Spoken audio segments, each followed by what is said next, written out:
So Cloud has a little boy and a little girl. She gave absolutely no signs that she was going into labor. She never bagged up. She never cried out. She never moaned.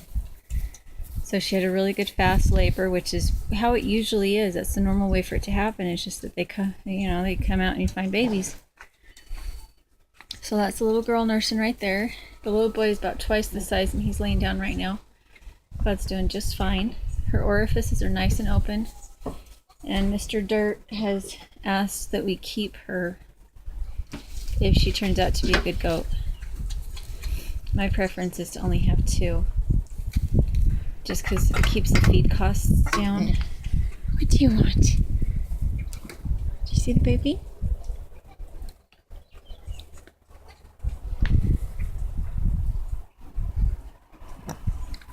Yes, it's not for eating. It's not for eating. It's not for eating.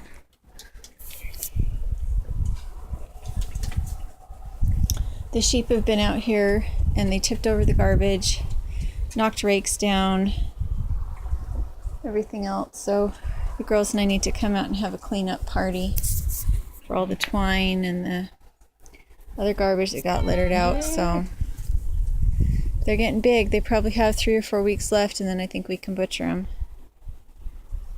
And I got the hay covered. What's been happening is that the sheep have been jumping on the haystacks.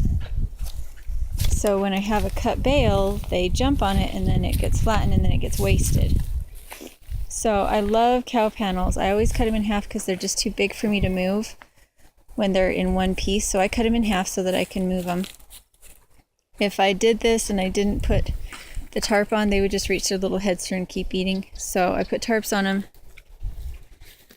them. 3 different cuts of hay. And this one was brought by Michelle for the buck, because that was the deal, was that I would take care of the buck, but she would provide the hay. So this is his hay, and this is the hay for my goats. This one is first cutting. This one is third cutting. And I'm going to give Cloud probably at least a week and a half for the babies to be up and jumping and moving, because I'm going to have to put Jumper on a rope. Where is she?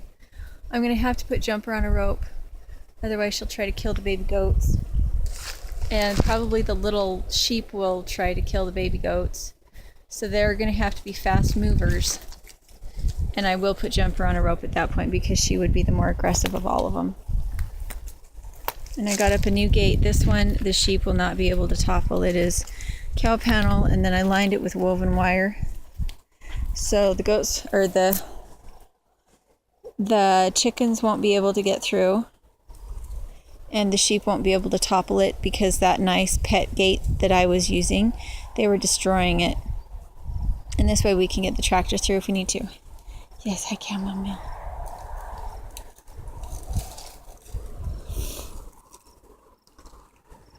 And I will be going out and handling the babies a lot so that I smell like them, and giving Cloud treats so that she thinks that I'm her baby, because it's obvious Chamomile is a very people person, and so is Athena. They love cuddles and pats, and they'll follow you around the field. Cloud's not like that. And so I'm going to have to do some extra work with her. But I'm really excited because she does have a nice orifice. It's not hard to squeeze. And that was what we were worried about.